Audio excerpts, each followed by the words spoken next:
So this final panel, panel 4, is on food system innovation.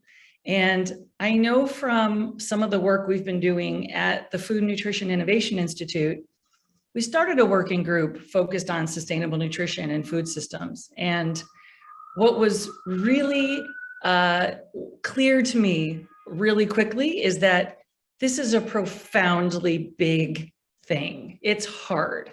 And we're going to hear from 3 panelists today who are working tirelessly in their lives to create messaging, to create a world where we can cut to the heart of innovation and solutions in what's a really big and complicated space. And so what I'm going to do is, as we've done with every panel, I'm going to ask you to introduce yourself as you tackle the first question. I'm going to start on this panel with Erin, because Erin is a focus on climate change. As we all know, climate change is an area with no misinformation, no consumer confusion whatsoever. We're all so clear on climate change. And I'm sure Erin has very clear ideas. But Erin, I think as you introduce yourself, one of the things we talked about that I loved was when we have a problem this big, we tend to look at silver bullet solutions. And sort of we try and cut through everything with a silver bullet. So if you could introduce yourself fully and address this issue of massive climate change issue, silver bullets and misinformation. Hi, yeah, thank you, Katie, for having me, and thank you for the vibrant discussion all throughout today. So my name is Erin Colfin Perez. I am an associate professor here at the Friedman School of Nutrition in Boston at Tufts University, and I am part of the Feinstein International Center. So we are looking more internationally at food systems around the world, especially in very complex contexts where people are dealing with a number of stressors, right, at the same time. Climate, of course, being one of these. So I'm a climate scientist by training. I do work with the Red Crescent Climate Center, looking at the impact of climate change on our world. So can we model how climate is impacting our world? And can we then anticipate some of these impacts and help put in place adaptations to protect vulnerable people? So when it comes to misinformation, I would absolutely say that there is a problem with the idea that, you know, people tend to put climate in a box and say, okay, I can turn off my lights and climate is an energy problem and I'm all done. And it's so much more than that, because and I think we have a similar issue when it comes to food, right? That food is it's a system. And this is why we talk about food systems. And there's something, I'm not a psychologist, right? I'm a climate scientist by training. I love data and models, but there is a lot of interesting psychology out there that I think has to bear on our problem, this problem of what people call a single action bias, that humans tend to say, okay, I will take one single action and then I can dismiss this issue. And I think we see this oftentimes in the climate world, people saying, okay, I'm going to recycle and therefore I don't need to worry about any of the rest of this. When in fact, we are saying not only do you need to recycle, but do all sorts of things to reduce climate emissions and then also adapt to a changing climate. Food systems are a big part of that on both sides. And I love, Erin, that, you know, you point that out so properly, which is people think, oh, climate change, I'm just going to save a little bit of electricity. But some of the exciting work I want to come back to you on is the research you're doing and the work you're doing in the global level around the food system's impact on climate and why it's so important to innovate in the food system to have a direct benefit on climate change. And I think that's something that we don't put enough of 1 + 1 = 2 together on. And so I'll come back to you on that, because I think that that's really where the innovation's hot in this right now, and probably more profound of an opportunity than most people think. Along those lines, so Sara Eckhouse, I'm going to want you to introduce yourself more fully and talk about this. And this, you see all these moonshots / food shots, and I want you to describe that, but it's a lot of little pieces. A moonshot feels like a silver bullet, but I have a feeling it's a lot of moonshots. So why don't you introduce yourself and describe that a bit? Yeah, absolutely. Wonderful to be here, and really excited for this panel and this conversation. Yeah, so I'm the executive director of Foodshop Global. We're a nonprofit, collaborative, integrated capital platform. We have both prize funding for research, early stage entrepreneurs and policy advocates of over $500,000. And then we have via our partners up to $10 million for-profit businesses. And we organize ourselves around these, what we call food shots, which are basically moonshots for better food. And I think it does kind of maybe imply, oh, this is like a moonshot, this is the thing that's going to solve everything. But it's really about looking at these systemic challenges and taking a systems view. And this is why we have a consortium of actors throughout the supply chain, from investors to universities to funders or bankers to big corporates, and looking at how we can address these in a systemic way to find solutions. And those solutions need to be context specific. So our first food shot was focused on soil health. And so we were really thinking about soil health as a system, and how can we improve soil health in a way that improves nutrient bioavailability, improves farmer profitability, mitigates climate change, and improves ecosystem and restores ecosystems. Our second was focused on protein. And this is, rather than taking kind of a narrow view of all animal protein is bad or all animal protein is good, let's think about it in the full complexity of it. What are the different amino acid profiles of different proteins? What's the different digestibility? What can we do to improve the bioavailability and digestibility of plant proteins? How do we meet the protein needs of populations in different parts of the world? And how do we produce all of these different types of proteins in a way that is less harmful to our natural resources? And so it really does require kind of a full suite of solutions. And, our upcoming focus is on this idea of the kind of food health nexus. And again, there's not a single answer. And I think it is challenging to be a consumer in these spaces and to be kind of a member of the general public, because you're getting bombarded with information. And, one day there's a study that says, you should not eat any carbs. And then the next day there's a study that says, no meat. And, like, how do you balance all of these things? And, there's a real need for scientifically credible information and for a complex and nuanced understanding of these things. And nuance is something that unfortunately the media doesn't necessarily deal well with. And also it's just hard for people who aren't experts to really be able to dig into issues in a way that accurately or really gets to the nuance. So there's a lot of challenges.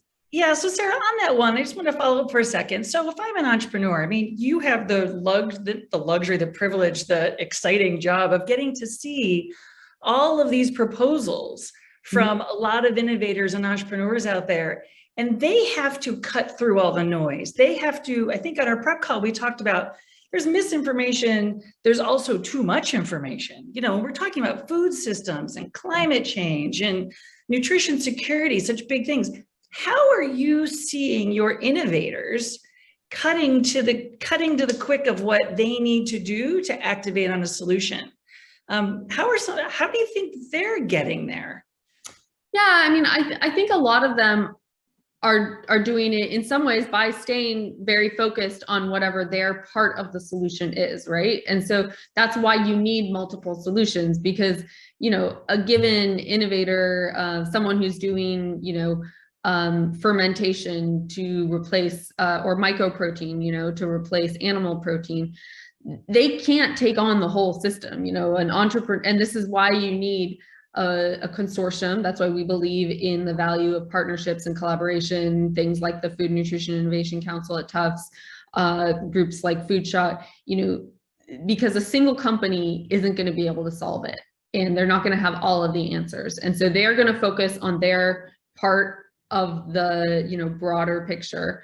But we do also need to have people, and, you know, I think that's why like the work that Erin is doing is so important, that is a broader systemic view, people who are studying the process at that level, and also in the government, and thinking about policies and how do we get the incentives right so that it's easier for innovation to thrive, and it's easier for more sustainable and more healthy food to get into the hands of the people who need it.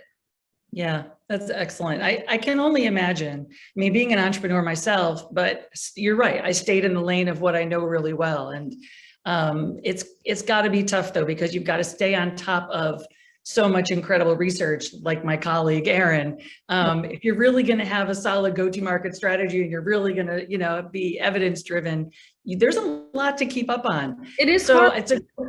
It's got to be really hard. And, you know, you're trying to balance, you know, presenting your product or your business as a really viable solution without overstating the potential of it, or kind of overhyping it to the point where you end up, you know, having higher expectations than are warranted. Right. So that's a great like swing and hit over to Lathe, because this is great. This panel has like the big picture, Erin, and, you know, the research. Sara, you get in the belly of the beast of all of these innovators pitching to you.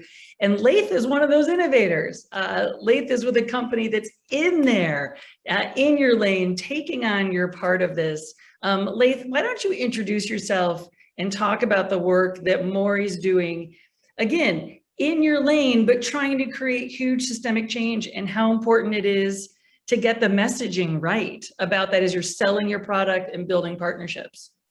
Sure. Yeah. And as I think about everything that everybody's saying, and I'll introduce myself and Maury at the end of this, but I think the biggest misinformation piece that we always try to get out there is that it's not very hard to do good, right? Whenever people think about like, oh, I'm going to try to solve climate change, I'm going to try to help with food waste and packaging waste and food security, and you know, what we try to always get out there is that doing good is doing good business, right? So you can actually be making a profit and think about this from an economical standpoint, and not only from a you know, global benefit standpoint, right? So it's not always a lift to say, let's reduce the number of trucks on the road. Sometimes that's even easier. Sometimes it's best practice to you know, sort of solve packaging waste that way. But we've been just doing it one way for so long that people are quite resistant to change and thinking, well, now that we got rid of straws, it's so hard X, Y, and Z. But I bet a lot of these companies are saving a lot of money by adjusting the shape of their lids, right? And so doing that on its own all of a sudden solves a big problem. And that's what we try to do here at Maury. Lathe Abu Talib, General Counsel, Chief Strategy Officer here at Maury. We are a company, we make an edible protein, put that on the outside of your produce, CPG items, protein to help that food item last longer. Really, our main goal here is to have more food out there in the world and less waste. And we try to do that in all corners of the world with all segments of the food supply chain. So Lathe, talk to us a little bit about, you know, your customer in who you sell your product to, and how the farmers, we've talked about the farmers, what have been some of the challenges of communicating this evidence-based product to new customers and convincing them and building, as Tamber said at the beginning of this in our first panel, trust. You've got a large lift on your hands of trust, selling something that's very disruptive. In a field that is very, you know, familial and homey, right? When we think of food, we think of our kitchen tables and we think of our counters, and it's different in that way, right? In complexity. But yeah, I think it's tough, right? So our main partners and customers are, you know, farmers, processors, retailers. But when we think about farmers, we do think about that hesitancy to change. And our change, we always like to strive to say that our change is not only is it low lift, but it's actually going to make your process easier. We're actually going to be saving you on freight insurance. We're actually saving you on food waste at every step of the supply chain. But even that thought alone, it's, well, don't I want people to throw away their food? Wouldn't I sell more bananas if half the consumers throw away every dozen that they buy? But that's not the case, right? And so we have to educate and talk about how you'll be saving on freight. You can ship to different markets. You can add new SKUs in your product belt, and talk about that as a economic model for each piece of our supply chain that we go and attack. Because again, it's much easier to do the same thing that you were doing yesterday. Not only is it, but our goal is to say that it's not more difficult to change. It's actually a better practice to potentially change sometimes. That's excellent. As you're saying that, it makes me, Erin, I think about what you're researching, and what Laith alluded to is that there's multiplier effects, right? When he's trying to sell something to a company to purchase and use his product in the supply chain, it's not just a one and done one thing. There's multiplier effects that you're selling on. And talk a little bit about in this space of climate change and food systems, and you've been part of putting together recommendations on how we can innovate and how we can work both together. How do we communicate those multiplier effects? Is there an effective way that we can show there's quadruple bottom lines in this, that maybe we get so focused on one lane, we don't broaden enough to tell a longer story? Oh, you're on mute, Erin. There you go. Sorry, it's a good question. And I think that scientists are notoriously bad at communicating this, right? And so you see all sorts of language out there, win, win, win, right? If you reduce food waste, it's good for the climate. It's also good for avoiding, lack of food and price spikes that are bad for vulnerable people that we would worry about in terms of the effects of climate change. All sorts of nice wins for everyone involved. Biodiversity, you could make a whole list. And I think that sometimes making an overall cost benefit equation can be a bit abstract for people. And so part of the question is, yes, all the benefits look wonderful, but what are the barriers to entry, right? And how can we make things easy for people? So conceptually, I do a lot of work in terms of, conceptually, right? Prevention is always better than cure. So I do a lot of work trying to convince people to prepare for disasters rather than waiting for the disaster to happen, which is intellectually very obvious, and everyone loves the idea, always.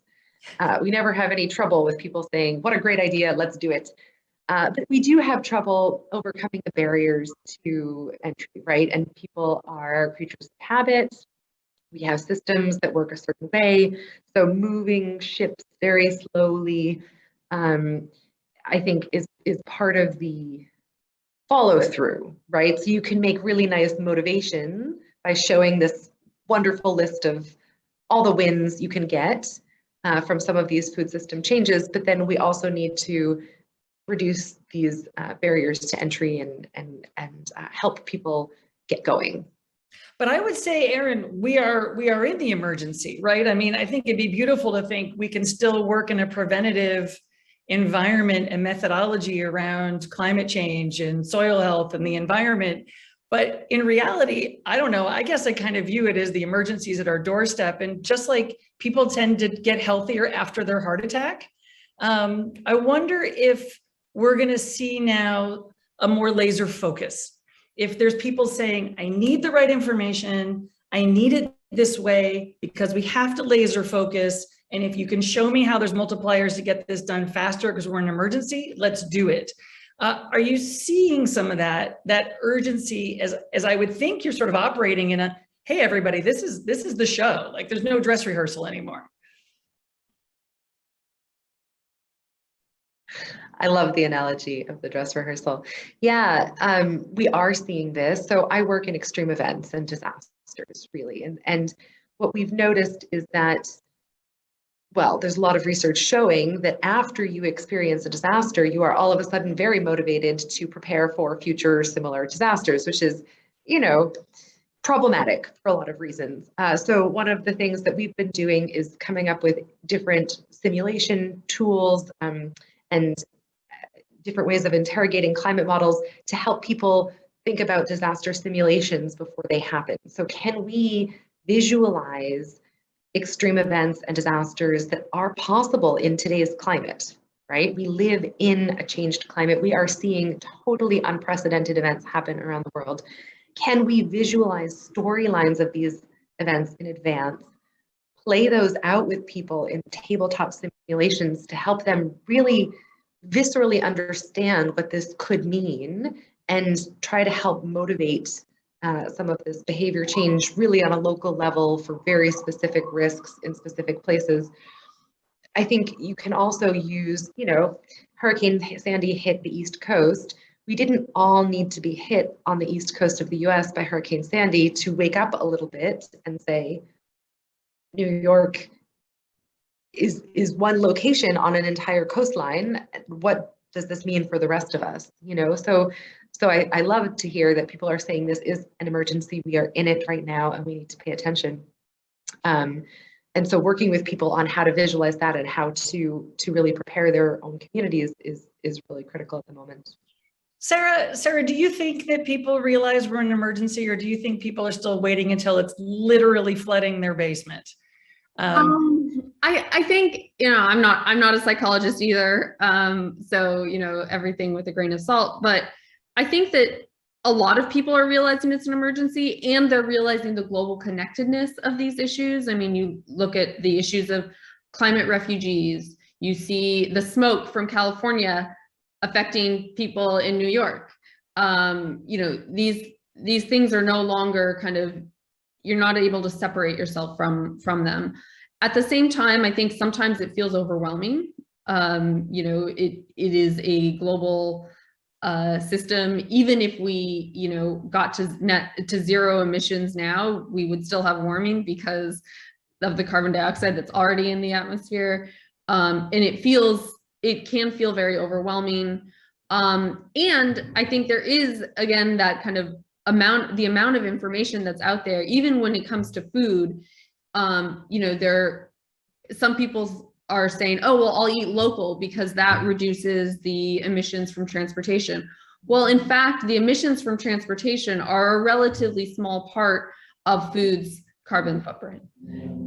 But there are other benefits to eating local economic development, and maybe jobs in your community, and maybe having a connection with the person who's growing the food. So there are all kinds of trade-offs that I think make it very complex. And even for people who want to do the right thing or want to make changes, you go to the grocery store and there are a million different labels. It's like a Christmas tree on a label on a product, and you're like, well, I don't know, natural, sustainable, organic, regenerative, free range, cage free, fair trade. Like, what are you supposed to prioritize? And even in the kind of science area, there's a lot of, I think, there's need for real rigor and consistency in how we're thinking about things like carbon sequestration, so that we don't have these wildly different accounting systems that kind of allow people to cherry pick how they're going to count their emissions and then publish or claim more kind of sustainable products than would really be warranted. And right now you see kind of a plethora of different accounting schemes and verification schemes popping up, and there's very little kind of oversight or regulation or consistency in those, and that creates more challenges for consumers, because then you could have 5 different labeling schemes that are saying we have the lowest carbon product. I'm not, a scientist, but I know that the science of this is very complex, and, I have a better understanding of it probably than the average person, and it's still very complex. So yeah, exactly. So Laith, as I'm listening to Sara saying that, I'm thinking I'm having some empathy for the innovator, for the entrepreneur in this, which is you guys. And what do the researchers, what do the venture capitalists, what do the bigger companies need to know to support the entrepreneurs, to support you guys really in this? You guys are agile and you can pivot and you can apply some great solutions really quickly that can really have a huge impact. what do we need to do to support and set companies like yours up for success in this?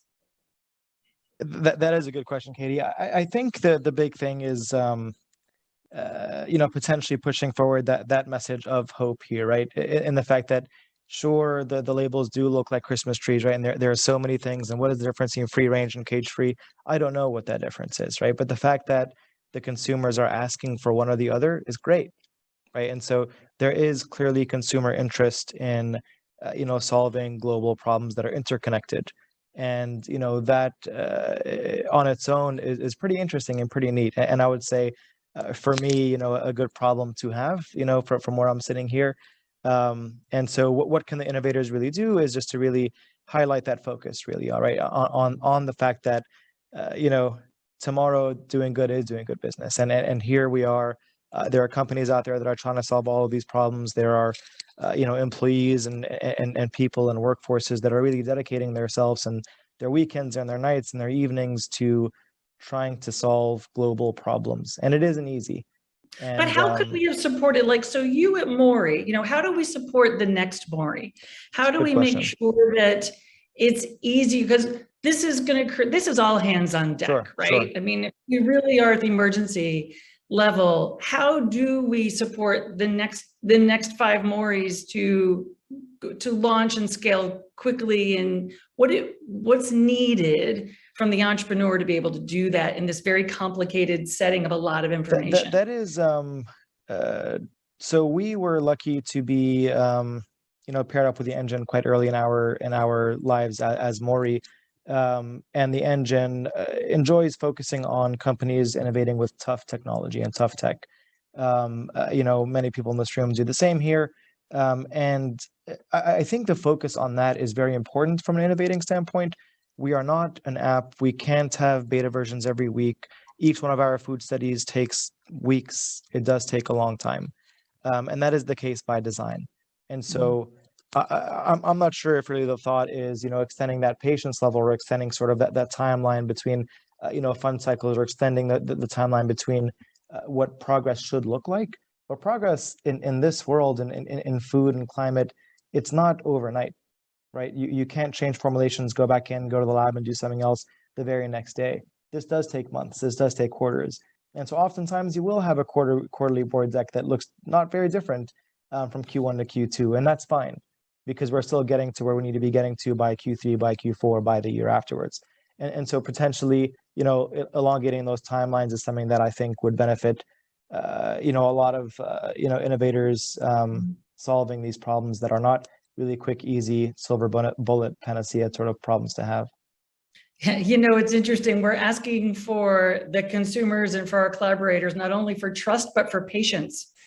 And trust and patience are probably 2 things that aren't very available in an emergency, Erin. I imagine both of those things run short.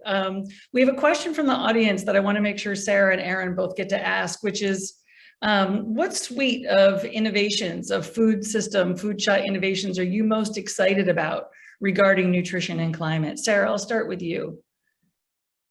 Hi, sorry, my cat is making a small appearance. Love cat.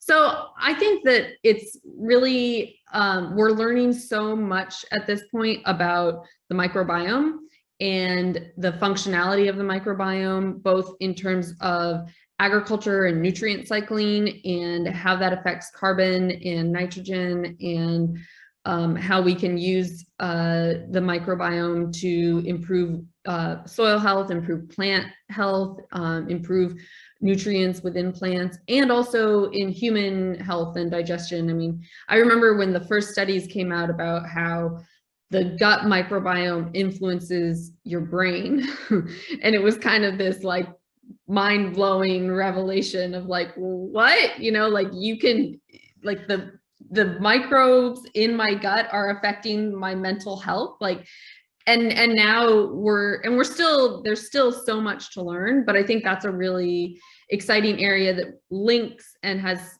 some really key kind of connections between the agricultural side and the human health side. And there's just so much more to learn, as we're You're right, Sarah. But like Laith said, and he's in the same space, that's deep tech. I mean, this is some tough tech. But Yeah. I think that's the thing that is, you know, I tend to be relatively jaded maybe about the the scale of the challenges facing us. And I was thinking about like what gives me hope, and you know, I think one thing that does is that we're making so many advances technologically that we're getting more tools that will enable us to, that if we can use them and leverage them in a responsible way to improve health, improve sustainability, improve equity, and create opportunities for more people, that could be very powerful. Yeah, I love that.